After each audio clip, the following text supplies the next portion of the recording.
Jenae, Hey, hello how HBC you Boss family.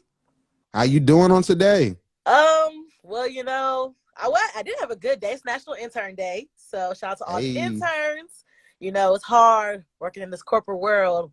it is. Hard, but we're here. So shout out to all the interns. So I did have a really good day because we celebrated National Intern Day at my internship at Horizon Media. So that was great. And then I watched Grownish. So that's how the day went. Yeah, man. We're gonna talk about it, but first, I want to shout out once again our sponsor, Lifetime Consulting. I need everyone that has high schoolers that they know. Maybe you're a future teacher. Maybe you got a mentee. Everybody got mentees at this point. Maybe you got a mentee out here in these streets and they about to be a senior in high school. So I need you to tap in with Lifetime Consulting and get their workbook so you're a high school senior and use the code fall 2022 to get 20% off your order and tap in. And also maybe this will go towards helping the next writer that's going to be a Hollywood writer because Kenya Barris needs help. So maybe they can graduate from high school and help this show, all right? Because Grownish needs a bunch of help. So tap in with Lifetime Consulting. But Jenae, so listen, tell me about what was going on because I was watching Grownish and I was trying to take it in. But then the NBA draft is on tonight and then Russell Westbrook is on the Lakers. Wait a minute. Russell Westbrook is on the Lakers. LeBron about to get his fifth ring out here in these streets. We're going to get the Nets versus the Lakers NBA Finals. So I was watching Grownish, but I also was checking out the NBA. So I need you to let me know what happened on tonight. Okay, it's a secret. I was also in a meeting today, so I was We just too busy for Grownish. exactly, definitely was too busy for Grownish. But anywho, so this episode 4, was titled Daddy Lessons. This is episode 4 in season 4. We're almost halfway through the season. Crazy. So in scene 1, pretty much it shows the opening scene of a vet getting expelled from the university. They take away this man's financial aid, his housing, and they call his parents, which is crazy because when you're at college, like, they don't technically have that right, but whatever, they tell his parents. So Jazz tells him to lie and say that his girlfriend had the drugs on him and he was just wrong place, wrong time, and it wasn't his. But then Zoe's dad ends up barging to the apartment and he finds out that pretty much that Aaron and Zoe got married and that they went to Vegas, all this type of stuff. Well, not Vegas, Mexico, sorry. So how did Dre know that they even went to Mexico and that they got married? So Zoe charged the dress, the wedding dress, on the credit card, and her dad still pays the credit card. Like an idiot, her dad still pays the credit card bill. So the dad saw the receipt and was like, so who paid for a wedding dress? When did you get married? So he yells, he goes ballistic about the dumb decisions. And mind you, he doesn't even know that she actually got arrested. He actually found out because Aaron said, oh, he bailed you out. And her dad was like, bailed you out for what? Who went to jail?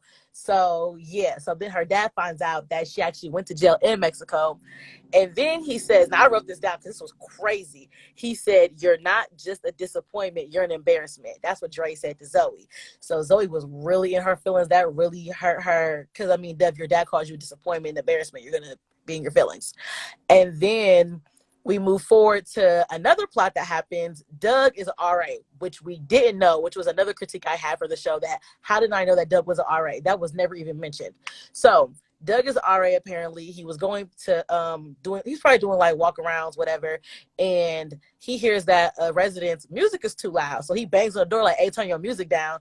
And then a girl opens the door. So a girl opens the door and she invites him in. They kind of get to flirting a little bit, and they end up smoking in the room. So not only did you catch this girl for making all this noise, you're smoking with your resident, which, hey, I ain't got nothing against it, do you? But like, you smoking with your resident. So they cool, having a chill vibe, whatever.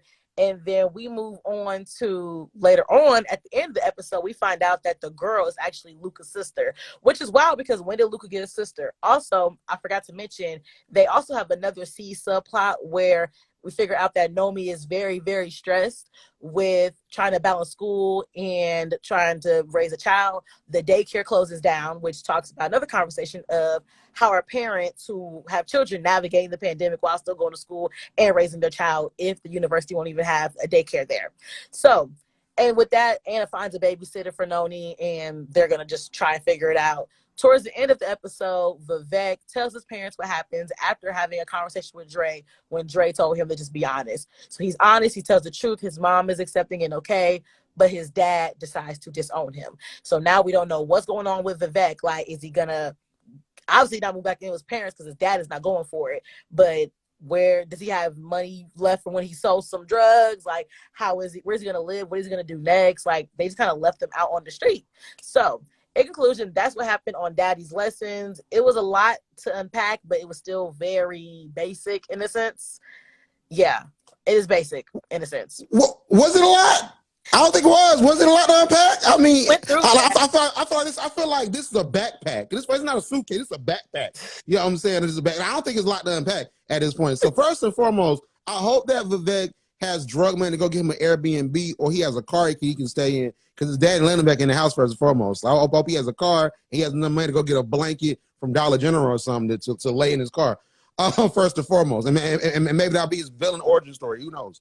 But like, also, here's my thing. I'm gonna start with this, right? So I love to see Anthony Anderson, you know, in this role of Dre. I think he's killed this role. Howard University. He just became a member of Omega Psi Phi Fraternity Incorporated. So shout out to him for that. He's doing a lot of amazing things.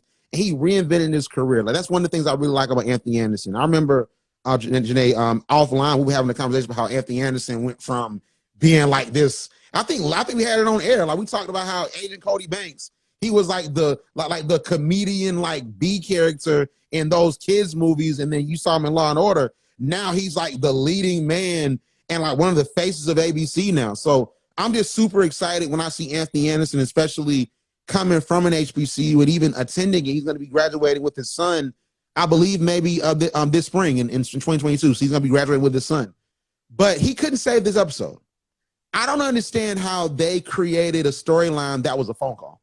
Because why would he pull up all the way like an hour from the California residence where they live in Blackish to come down to Cal U, just pop up on campus? I guess campus security ain't a thing, to pop up on campus and lambast Zoe and then not really go in on it, because at the end of the episode, he's like, oh, you know I love you. Oh, you know I'm not mad at you. Like, it's like she still didn't get a consequence for that. And you said something very interesting, and I wrote it down. So you said that basically they let Vivek's parents know that he was getting expelled, and they let his parents know, and then they came down. So you are correct. You are 1,000% correct on that fact, because in college, and I think this is judicial for all colleges, because now you're an adult, you know, so you're not dependent anymore. Now you're an adult, even if you live with your parents or the parents are paying for school. Like, it's what they told us back when we were freshmen at Fort Valley. I'm pretty sure it's the same thing at Tennessee State, is that your parents can't just pop up and say, hey, what's going on with my son or my daughter? You have to waive that right. Mm-hmm. I forgot what it's called, but you have to waive the right to allow them to be able to see into your affairs. And I know this firsthand. Let me do a little story time, and for a story that's better than this Grownish episode. So I've had a lot of beefs with teachers, Jenae. So I've had a lot of beefs with teachers over my years. Jenae, I was called a big old rusty boy in 5th grade. Oh, wow. Yeah, it was crazy. And I've had my wars with teachers. Some teachers was racist with me, had to get them right. And like my parents, they always had to be on go. Black teachers, white teachers, it didn't matter. So at Fort Valley, you know, I'm known and everybody knows what I got going on. I got a professor that's just, she called me Donald Trump, Jenae. I was like, what in the world? Like, how you gonna call me Donald Trump? How am I exhibiting Donald Trump behavior? This is insane. So I'm trying to take it. I'm like, yo, this teacher's a legend. I ain't trying to rock with her like that. You know what I'm saying? I'm just trying to stay in my lane. So I was encouraged, you know, by someone. I was like, no, she can't talk to you like that. You need to like tell your parents to do whatever. So I'm like, nah, I'm handling myself, man. It's all good. So I talked to this professor that really was a huge fan of mine. And she was like, no, we're going to go talk to XYZ. And I'm like, yeah. So she said, listen, come to my class. I'm going to drive you down there and we're going to talk to him so we can get this handled, as far as like get all this situation handled. So I talked to the person I spoke with, and then essentially I sent an email. So I send this email, and then I CC'd my mom. My mom said, listen, like, copy me on this email. So I blind copied her. So I said in the email, I said, listen, I don't want any you know, retaliation. I want this to be anonymous. I just don't think this is right. Right. So from there, my mom saw that and she said, Randall, that's a well-written email, but I'm not satisfied. I'm like, what you mean? She said, I'm gonna call up there. I'm raise hell. because you're not gonna talk to my son like that. Mhm. And it's like, I don't care what it is. I don't care. Like, I was gonna leave it alone. But when you said you don't want any retaliation, we did not send you to the school to be retaliated against. So literally, my mom is at work. She's on break. High school teacher. Her students boosting her up. She like a high school teacher. They like Miss Boy, better get her. They listening in on the phone call or whatnot. She going in and they telling her, we can't tell you anything. We can't tell you anything because your son has to sign this. So I'm at lunch. My mom calls me and says, listen, Randall, go to the registrar's office and sign this form. And I was like, okay, do I want to do that? Do I want to? Because I'm like, I'm grown. Like, do I really want to do this? And I tried to handle it myself. I ain't want no drama. I've been in beef with these teachers. I ain't trying to alienate nobody. But I went on and signed it.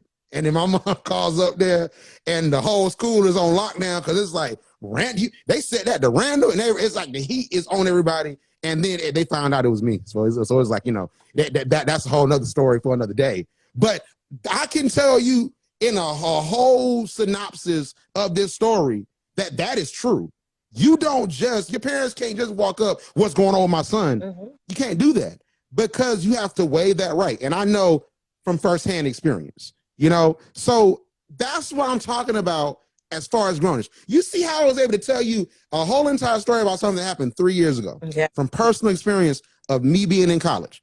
And I don't know, people might thought that was boring, but I thought it was pretty interesting. When I was going through it, I thought it was pretty interesting. So it's like, why don't you talk to college students and learn about college? This tells me, Jenae, that they've not talked to a college student. Do they have someone that's in college in their family? You know what I'm saying? Or something along those lines. Because clearly this is something that is simple to me. Like, Jenae, I don't get it.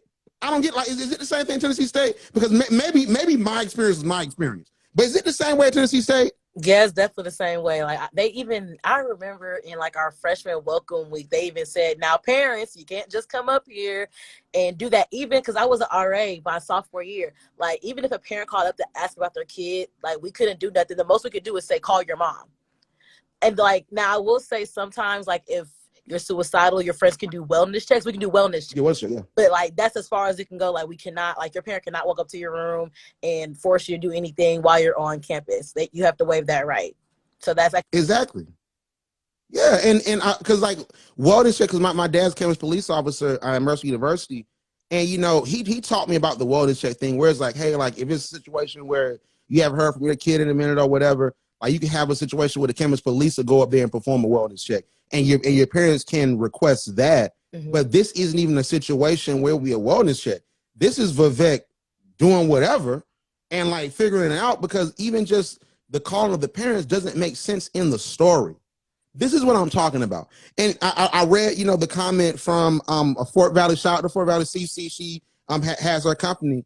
And, she commented from her company page, Lavish Skin Works. She said, I'm still root for everyone Black, though. I like this show and will continue to support my people.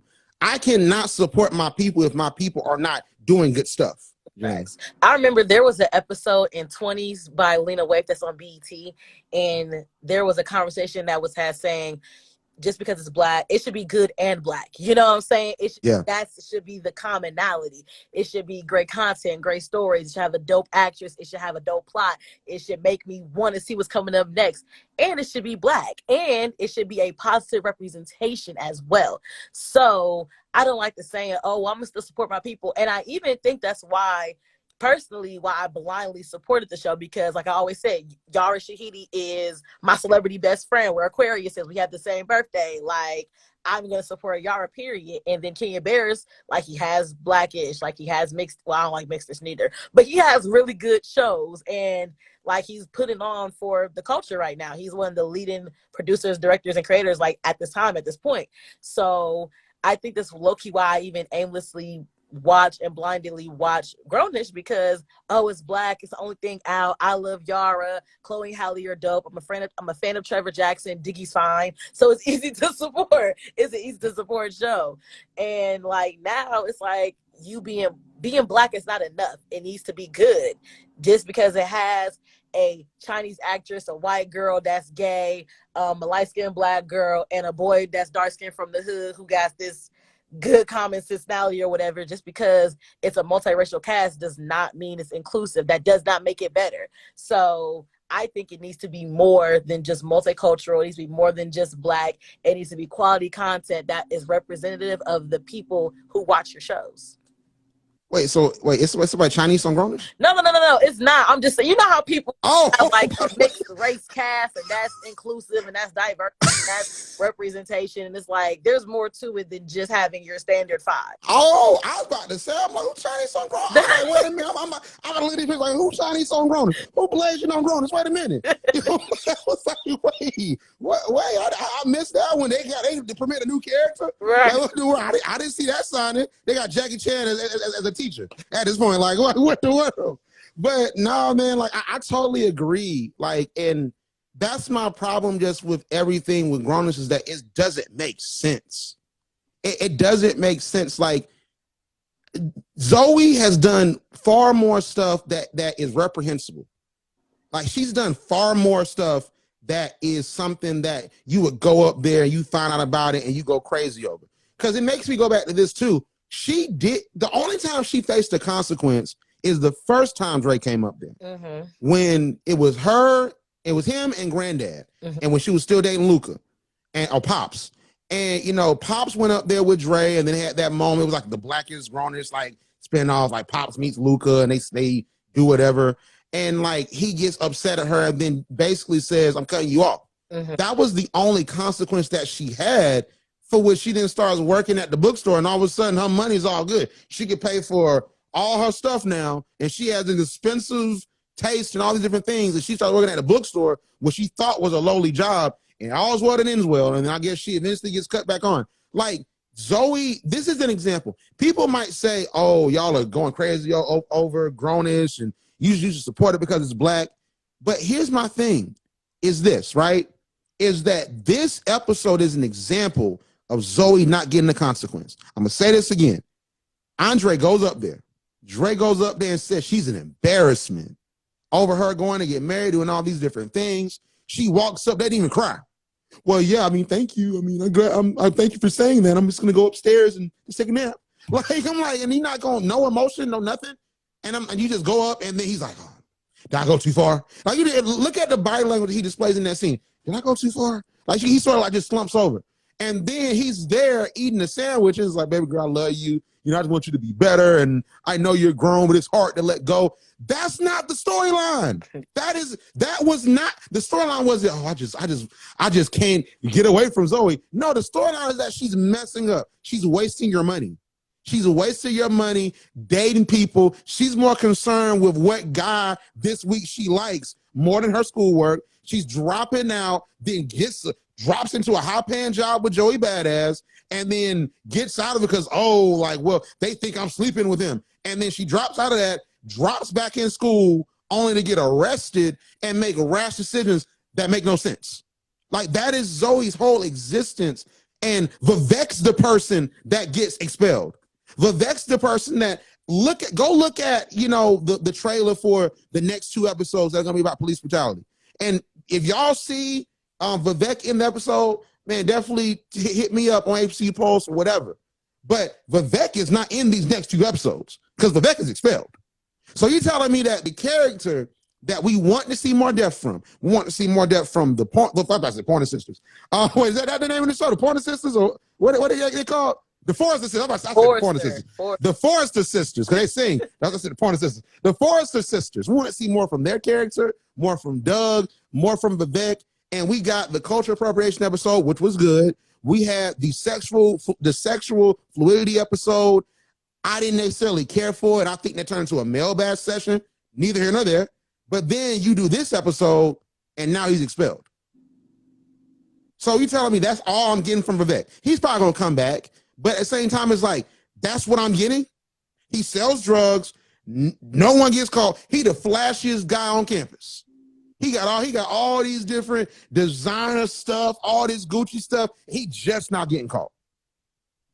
And that's how he ends. And he got caught senior year.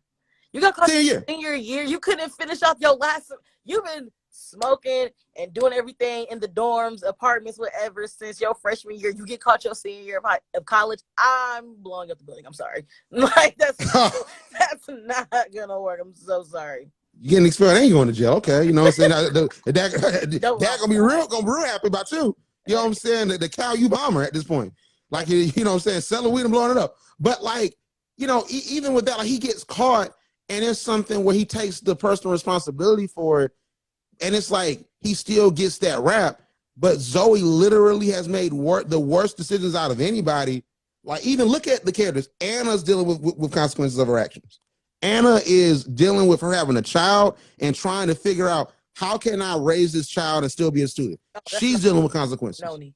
You said Noni. Yeah, Noni. Getting mixed up. So Noni is dealing with, you know, having a child and trying to be in college, and she's dealing with consequences. You have Anna. Anna over here, she thought she had like an STD because you had Javier that didn't have that conversation with her, or was trying to sort of keep things under wraps because he knew she'd go crazy. And she's like, do I have an STD? Like, you have like Doug that's heartbroken. You have Aaron that didn't get an internship because Zoe didn't do something. Like, you have the twins that dealt with, you know, like body shaming and all these different things that they've dealt with. Luca has dealt with stuff. Luca wanted to work with Joey Badass, but Zoe swooped in and got it. Like, Cash had a sexual assault allegation. I can go on and on. Unnamed characters have consequences. They did it like they probably bit their tongue when they were in the cave eating. They probably was like, ow. That's what consequences Zoe had. I'm like, but like, Zoe has no consequence at all in this show. And that is my problem. And this episode is like the textbook example. Mm-hmm. How does your dad come down here and read you in front of your friends? Then you come down, there's no tears on your eyes. You come down and just, oh, you still here? Like, and then it just happens like that, and then it's all in the good graces. I also don't like this, and this is something that goes into Blackish. This has nothing to do with Grownish. I think the running joke of Dre Hayden Jr. has, and I know Blackish is about to end, but it's overstayed as welcome. Like, oh yeah, like, you know, oh, tell me a genius. I wanted this on him. That's not really funny anymore because Junior has grown his character. Mm-hmm. Like, unlike Zoe, Junior has grown. Like Junior was just like a cardboard cutout. He was just like nothing like his dad, and his dad hated that. But he got him a black girlfriend. He got into Howard. He started nodding and all this different stuff. Beat his dad in basketball. He's still, you know, corny and weird. But he even pulled Sky. He pulled Sky. Came down there, pulled her, was in the bathtub with her. Yeah. You know what I'm saying? Like if Dre saw that, he would have got up like, son, that's my boy. Like, he would have been happy. But I would say, yeah, I want to disown Junior. I think that storyline, especially for season 8, Jenae, let's run this course a bit. So I didn't like hearing that when it's like, you don't disown your kids. I get it's a joke, but even with what happened with Vivek getting disowned by his father, I feel as if that comedic moment cheapened the moment. So I want to stop there and want to get your opinion on it. What do you think about, you know, Anthony Anderson's character, like, just continuing like, oh, I don't like Junior, I want to disown him? What do you think about that? So I feel like it low-key gives, how do I say this? Like, in some senses, I think it does give a bad representation of father and son relationships in the Black community, especially because I do know a lot of males who don't have their fathers, who their fathers aren't really in their lives. So I feel like if you're going to portray that on TV, it should be something positive that we would love to see. Like, my dad's in my life and it's great, but I do want to recognize this though. Men and like their relationship with their fathers, it's a lot. Like, even with my father and my brother, like, their relationship is like, it's just, I don't know what it is. And I don't know if it's just because they're more alike than they are different, and because they're so alike, like, they just butt heads. But even like moms and daughters have very complicated relationships, especially if the mother was maybe younger when she had the daughter, so she just didn't grow within herself. She doesn't know any better, depending on the toxicity of the relationship. If maybe I don't know. It just can be so many things. So wow. And then when you have, I've noticed, at least when there's a lot of siblings, there's a favorite child. There just is. So because Andre feels like Zoe is more like him because, you know, she's popular, she's cool, she dresses nice, and everything in the world revolves around her. That's how Dre is, essentially. Like, Dre thinks everything's about him. He's a little selfish, he's a little oblivious to other people, and that's what Zoe is. So that's why they get along. And then, you know, Junior's a little quirky and weird, more like Bo. So, and, you know, he Jenae despises everything about Bo. But I don't know. I've seen this play out in just my own relationships with my father and my brother and other sons' relationships. Like I've seen it happen. So while I don't think it's not realistic, I don't think it's a positive representation. I agree. Oh, yeah, I agree to the front that it's not a positive representation. I know for me, with my dad, we're great. You know what I'm saying? We have our moments where, you know, we're human, so we're gonna disagree, and he's old school. I'm new school to a certain degree. Whereas like I have old school sensibilities, but at the same time, like for example, like I'm not getting up and working a 9 to 5 right now. I have a company based off of the internet. You know what I'm saying? And it's like, you know, like you might think I'm on the couch on my computer just chilling, but in actuality, I might be writing my book, or I might be emailing somebody about a sponsorship. You know what I'm saying? Like, so it's like I'm not making my money having to drive to work and clock in, but I'm doing it a different way. So that, you know, sometimes like it's a generational clash, but my father's been in my life. He made me the man I am today. And it's like, my thing is that I know that everyone's story isn't the same, but there's no reason outside of the one thing he said in that first episode, we're black, not blackish. He was sort of referring to Junior doing field hockey. And he had those different moments where Junior was acting what was blackish. That was the impetus of what blackish was that he had these Compton, West Coast sensibilities going to a black school. And then because he's moved up to a certain socioeconomic status, he feels as if his children are not black enough anymore. Like they don't know how to crack on people. Their cousins get around them, roast them and run them. And it's like, I want my kids to step up and get that black experience because that's what made me. That was what it was before. But what I think was brilliant is that Kenya Barris and the crew at that time saw, we can't do multiple seasons like this. Let's confront Donald Trump. Let's confront police brutality. Let's confront workplace racism. Let's do different things with the show. And it's like, that's when they really hit the stride. Because you can only go so far with Junior plays field hockey. He acts white. He's awkward. Like you can only go so far with that. You know what I'm saying? So it's like with this storyline now, everyone has grown except for Zoe. Zoe was someone that even in Blackish, she never fully grew. She had moments of growth, like in that police brutality episode that I always reference, but she never grew ever, even in Blackish. So you have Junior that's grown and is sort of more of a namesake, and he's become more of a cool character, but it's still, oh, I disown you. Like there's no storyline that says, oh, well, it's because Zoe's more like Drake. He said that she's an embarrassment. Is Junior an embarrassment? Yeah, Junior didn't go to Howard, but is he an embarrassment? Because he's doing this thing. He literally, it's episodes of Blackish. He literally has become more popular at the job than Dre. Dre became jealous of Junior.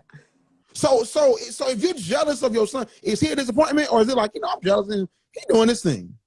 But Zoe's an embarrassment. It doesn't make sense at all. Even the flip comment of that, because it's like, if Zoe's such an embarrassment, but Junior is literally working. He's not going to college, but he's working. He's doing his fair share, and he's basically Devontae's father. Like he saw Devontae on Grownish. Yeah, definitely. Yeah, he definitely takes care of Devontae. Like he be holding him, and I'm like, is that your kid? Like. And he literally was like, this is my kid. When we popped on Grownish with Devontae that one time, because it was like back season 3. As a matter of fact, it was the episode about Vivek. That was the side storyline. He came back because Scott was dating Buddy. And what happened to him? Oh, well, Scott's not in this season, so he's not in it. But it's like, what happened to him? Because I don't think they broke up. But it's like, she like the guy gets the white guy that acted black, and then Junior comes and it's like, I know, I saw you dating another guy. I have my child with me. Like literally, he cares for the child. Like I don't get how you're still trying to disown Junior in Grownish, but Zoe is like, oh no, baby girl, come here. You know, daddy love you. No, that's not real life. That's not real life at all. You know, and I will say this too. One thing I love about Anthony Anderson is that he can weave in comedy and serious acting so well. Like I told you last week, I said, like, he's gonna come in on this episode and he's gonna outact everybody. And didn't he? Oh, he did. He did. Definitely. Per usual. Like all the Emmys, all the awards. Yes. You feel me? Like he went in there and he made the best out of a shoestring storyline.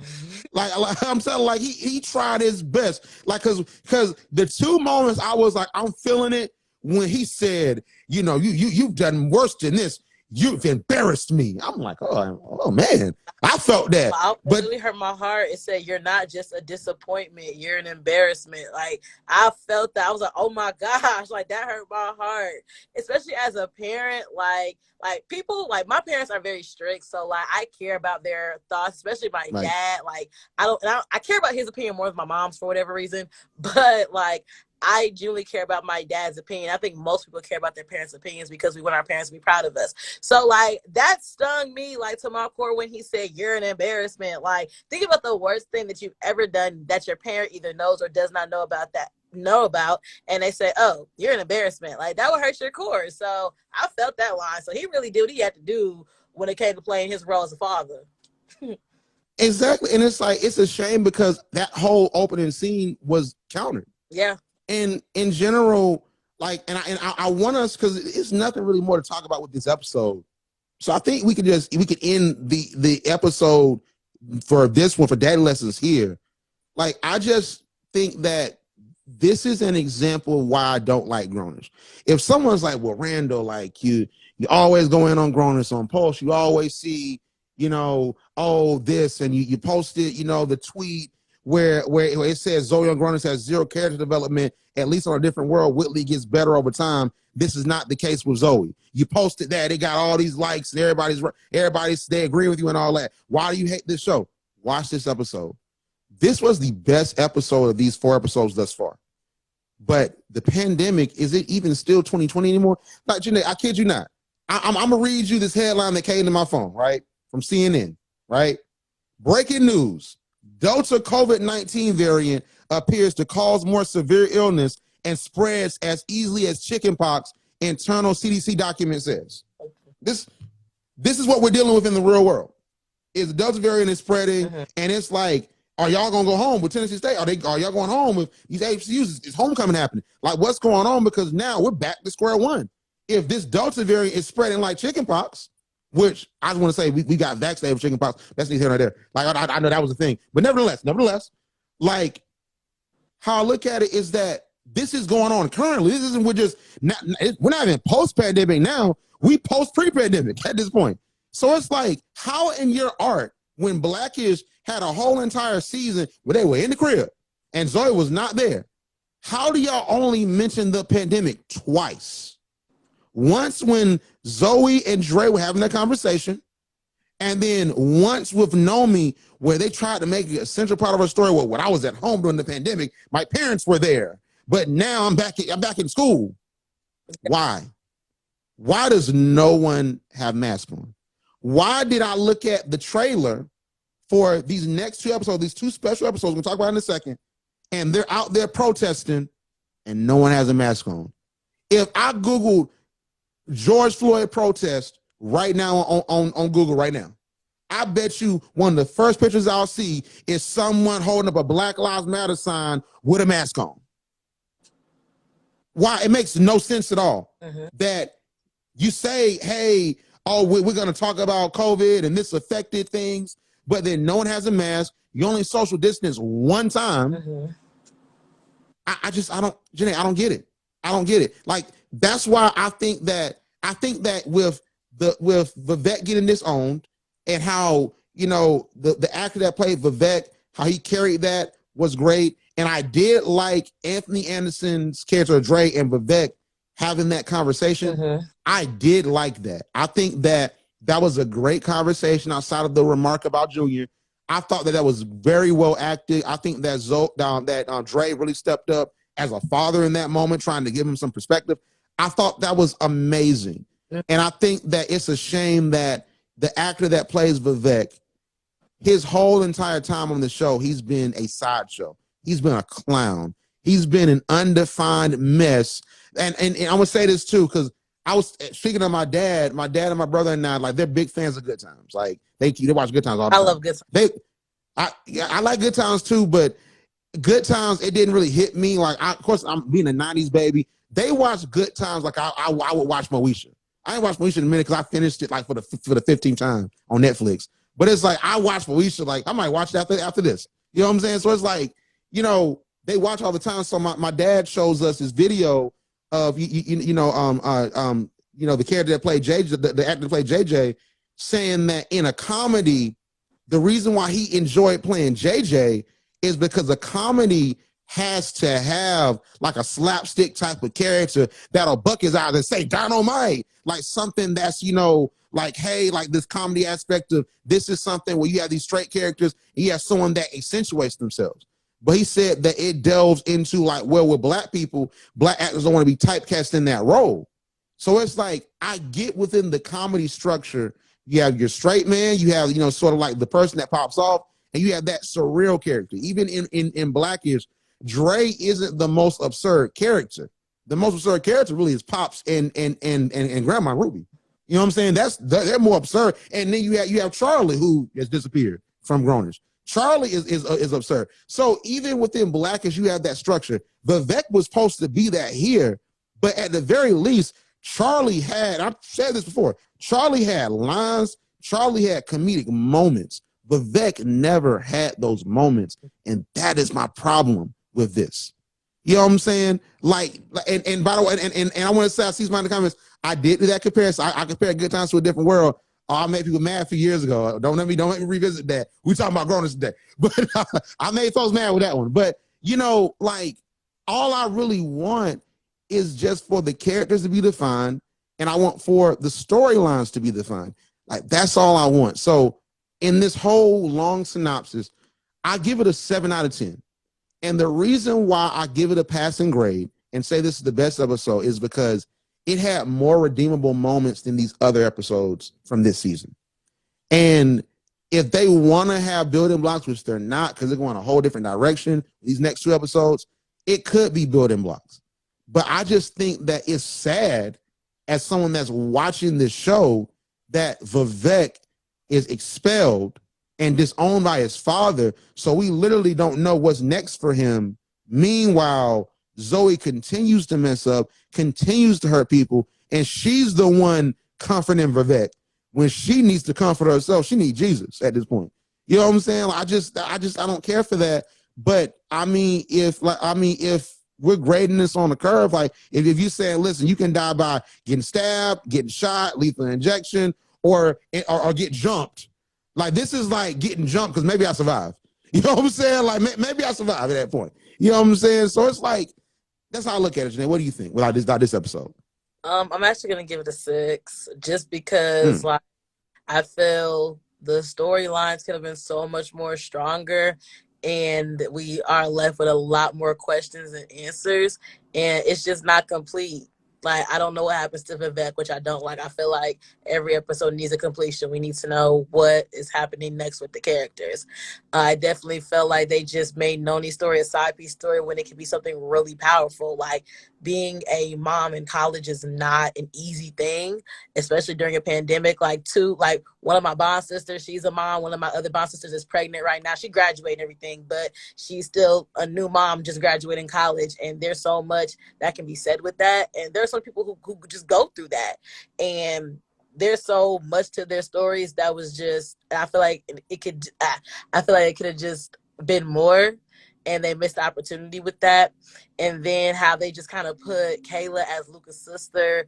Like how offline Randall said he didn't like that storyline. I'm like, right, why couldn't it just been he meet this freshman, and it's just, I feel like the conversation should have been a freshman dating a senior.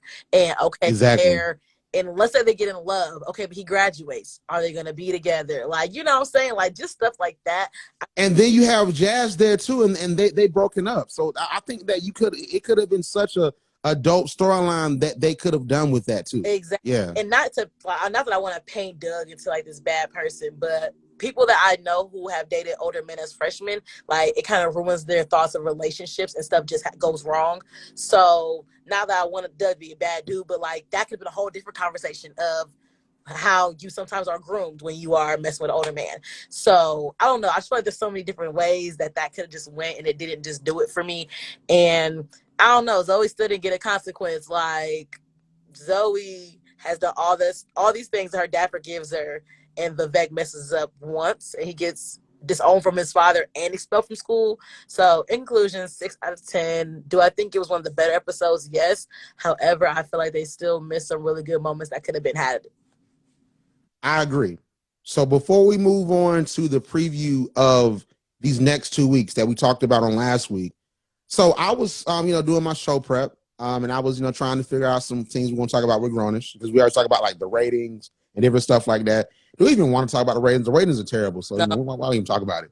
So I saw this video as I was perusing the Grownish hashtag from this Twitter page on the red carpet, and it is the entertainment brand of the ABC-owned TV stations. So you had Yara that was talking about this episode, and she was talking about, Zoe's whole entire conversation with Dre. And it was very interesting what she said. So I want, you to listen to it. And I want to give my take, and I want you to give your take real quick, Jenae. Dre has always been Zoe's biggest fan. And so I think what is like the craziest thing about him coming in is it's the first time in which she's genuinely lost the support of her father. So that's what Yara said. Yara said that Zoe has lost the support of her father. Did anything in this episode show that Zoe has lost the support of Dre? Anything? In the beginning when he said that she was an embarrassment, but that was really it. So what you're telling me is that your celebrity best friend only read the beginning of the script. That's what you're telling me. That's what you're telling me. She only watched the first part of the episode, and she didn't watch the end part when it was all's well that ends well for Zoe's life. Because it's like that literally did not happen. It didn't happen. Was like, he finally is done with Zoe, and he's finally disappointed. No, it didn't happen. Like, Yara is trying her best to spin this, and Yara know this don't work. Mm-hmm. Yara's over here making it seem like so and so. Well, yeah, this is the first time that she gets consequences. No, like I honestly feel like Yara is at Harvard or whatever Ivy League school she goes to. And she has her own company. She has her own TV shows. She's trying to televise the revolution out here in these streets. All right. Mm-hmm. And she's like, okay, I'm just gonna do this line. I'm just gonna ad lib this. It's fine. All right. She like, Dre said that he's embarrassed by her. Okay, yeah, she gets consequences. I don't think she reading it. I think she's like, man, I got other stuff to do, man. I got life to deal with at this point. Because it's like that's what she said is not true. And did I cut the clip? Yeah, I did. But if you listen to the rest of the clip, it didn't say, well, yeah, all's well that ends well, and they have a moment where they bond and XYZ. She doesn't say that. I'm not saying she's lying. I'm saying that she's trying to dress up, this pig. That's all I'm saying. She's trying to dress it up. But here's my thing here, right? So as we end off, I want to talk about this. So I was looking at The Root. So shout out to The Root. They're doing a lot of amazing things. So they talked about how Grownish is going to be tackling police brutality, the Black Lives Matter uprising, looting, and white fragility. So we talked about it on last week when we read up the synopsis up to episode 8. I believe that what's going to happen is this. I don't think that Grownish is going to end this year. I think that they're going to do this. I think that they're going to end it around, I would say, end of September, going into homecoming season. So they're going to end it. Then they're going to come back. They're going to do a mid-season finale. Then they're going to come back in January probably, and they're going to ride out spring 2022 and make it where the characters are graduating. Because the storyline that they're going to do, in my opinion, at the end of this season is going to be based around Luca and Aaron getting into it, and the situation where Zoe's at a point which I think she calls somebody out at her job or whatever, and then Luca steps up and defends her on social media, and Aaron doesn't, and that's gonna be like the mid-season finale. Is Zoe falling back in love with Luca? Like it's gonna be something along those lines. So these next 2 episodes are gonna be specifically about Black Lives Matter, and that's how they're branding it. So The Root got an exclusive clip from Freeform for Grownish. And you can go to The Root, you can go see the article. It's called Exclusive Clip, Grownish will tackle police brutality, Black Lives Matter uprisings, looting, and white fragility. And I'm pretty sure on YouTube, they've made it public. You can see it. I saw it before it was public. So I want to read these synopses, okay? So you have a boy is a gun. After an unarmed man is shot by the police, the crew reacts in different ways to the news. Keela and Doug butt heads over when she wants to use his party to raise awareness. Okay, that's going to be this next week, August the 5th. And then put your hands where my eyes could see. This is going to be on the 12th. The crew hits the streets of Los Angeles to fight for racial justice and equality. Nomi confronts her white fragility, while Anna and Javi reach a boiling point in their relationship. These are the next 2 episodes. So the preview, they had 2 previews. One preview for the season, you had Zoe dropping knowledge, and then like Jasmine, like a sexual reference, like, you know, he's giving you that good DNA, that good knowledge. That's gonna be an episode, yeah. But if you look at this video from this episode coming up, they didn't do that.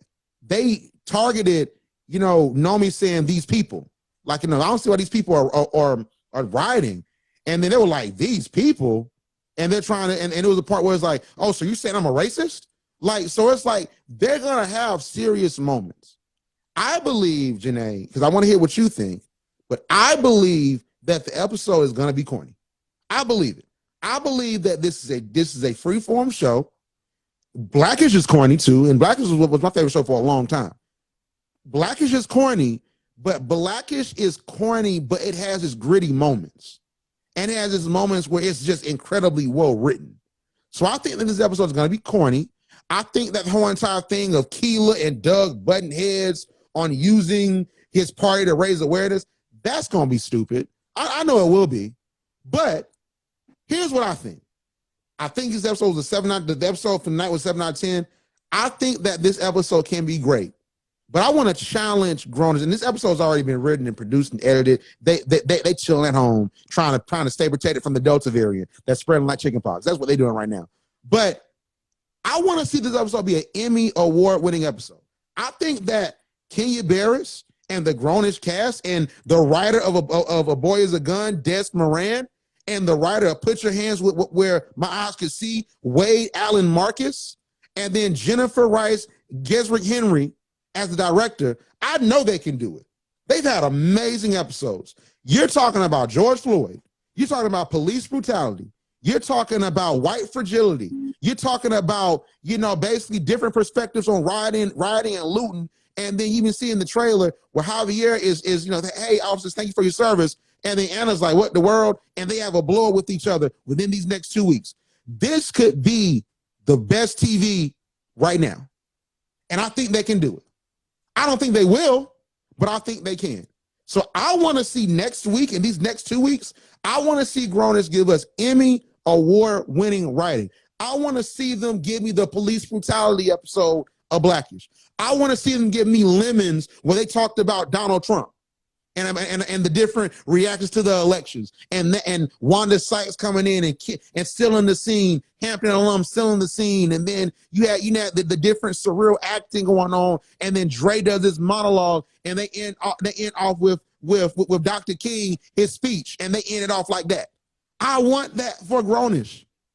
We are more complex than, oh, who does Zoe want to talk to this week? We're more complex than that, and I know Black women are more complex than that. So I need for Grownish to give me Emmy award-winning writing, if not any other point in this season, these next 2 episodes. So Jenae, what do you think? I definitely agree. I think that when you are talking about the Black Lives Matter movement, especially how it played out in the pandemic and the murder of George Floyd and the now indictment of the officers and everything, I feel like because since it is such a very deep topic, you have to write it as such. It has to be written beautifully. Like, there's no other way to get around it. Like how everything these past few episodes have been incomplete, how the storylines don't make sense. Like, everything literally needs to be perfect and make sense, because if not, we're coming for your head, and that's just gonna be that. And I don't know how these next 2 episodes are going to look. Like, I want to say I'm excited. I mean, I guess I'm excited because it's a prevalent issue. Like, I got my unapologetically Black shirt on. So, of course, very much pro-Black. I definitely think it needs to be on television. Well, do I think it's going to be executed to its ability or to the ability that it needs to be? We're going to see. And that's all I'm saying is we're going to see. I hope it's some Emmy-Award winning, Golden Globe winning, just content that goes viral and everything. But we're going to see. We'll find out these next 2 weeks. I have faith in them because I don't think they can botch this one. Like, contrary to probably what people think that watch these lives and see the content on post, we go at Grownish, probably the only huge page that actually goes at their neck like how we do. That's just what I do at this point. But I would love to say, Jenae, they did their thing, and I want to do this. I want to do this. I want you to be like just hand clap, bravo, take a bow, and just go on. You did your thing. Go be happy. Go be safe from this COVID. You know what I'm saying? You did your thing. You know what I'm saying? Go have a week off at this point. You know what I'm saying? Football coming back. Go have a week off at this point. You know what I'm saying? Like, but I just don't know. I just really don't know. Just with, because even Please Baby Please, and we'll end here. But if you remember, they had the episode of Blackish that allegedly the NFL caught wind of the episode that they were going to be talking about Colin Kaepernick, and the ABC has a deal. ABC has a deal with the NFL to show certain games, right? And they're going to be hosting the Super Bowl really soon. And the rights was coming up, to get the rights for the future football games and episodes and everything. So they pulled that episode of Blackish because it referenced Colin Kaepernick and all of that, and they were going to talk about it. And we all up in arms like, why did they pull the episode? This is censorship. This is XYZ. Disney's protecting their corporate interests. All these different things. And then, because I knew, I'm like, they're going to do like how they did with the Boondocks, where like you had hunger strike about BET, and then you had Uncle Rex reality show. They put it on the DVD as an extra. So of course we don't use DVDs anymore. We use Blu-ray, but we don't use DVDs anymore. So I'm like, they're going to put this up maybe on a streaming service or something one day. And they did. They put it on Hulu. So I'm like, oh man, for real? So immediately when I find out, I go to Hulu and I watch it. And it was the corniest episode of Blackish I've ever seen. It was trash. It was terrible. Because it's like you build it up and you're basing it around Dre reading his son a lullaby. And then that's the whole episode. You know what I'm saying? I'm like, you're trying to be artsy and you're trying to be Emmy Award winning, but it's not working. And the election episode, like, Please Baby Please, and those 2 election episodes, shout out to Stacey Abrams, for getting the nomination for her voice work in that second one. That was the cartoon. But those 2 episodes were trash. And the reason why is because they were doing too much. They were doing too much. You can create compelling content and just sit back and talk. Mm-hmm. The Carmichael Show showed you that. Yes. That was such a good show. Oh my gosh. I loved the Carmichael Show. Why doesn't it get enough credit? I don't know why. It's phenomenal. People have forgotten. It's on Hulu. If you don't know what the Carmichael Show is, Gerard Carmichael, all of that, people have forgotten. It was giving good times. It was giving those old school shows. I love that show. Oh my gosh. Phenomenal. It was on Netflix too. That's how I first saw it. It was a phenomenal show. So well written. So this is what I want for Grownish. I know Carmichael Show and Grownish are 2 different shows, but that's what I'm talking about. You know what I'm saying? How they tackle police brutality, all them things. It was funny. It was topical. It was all of that. Like, if you look at it, you can sit around and talk and it be compelling. Grownish did an episode like that. They did the episode about sexual assault. Yep. It was no cartoons. It was no, overly crazy moments. They had the scene where they were talking about, I think Dirty D Dan or something like that. And then like Thought Facts, it was something like that. They tried to add comedy in it, but they were just sitting there and talking for the most part about consent, about all these different things. You can sit down and talk and have a compelling narrative and even a compelling story. The COVID episode was really compelling, just like Bo talking about her experience, like literally seeing people die in front of her every single day. That was super compelling. Even I love this episode. Some people may not have liked it when Diane was trying to figure out what she was going to do with her hair, and they kind of that was great. It was great. Versus I love that episode. Some people thought it was too much. I don't know why. I loved it. I think it was a homage to Spike Lee. Well, okay, so I liked that one. Jill Scott was in that one. You can't go wrong with Jill Scott. and I'm gonna be biased towards Jill Scott. I love Jill Scott, but that was done well because you can make that absurd. Mm-hmm. But with the elections and then please baby please, that level of absurdity was asinine. Mm-hmm. You know, so when, I feel like it's times where Kenya and the crew they be on shrooms when they write some of these episodes. They be smoking weed.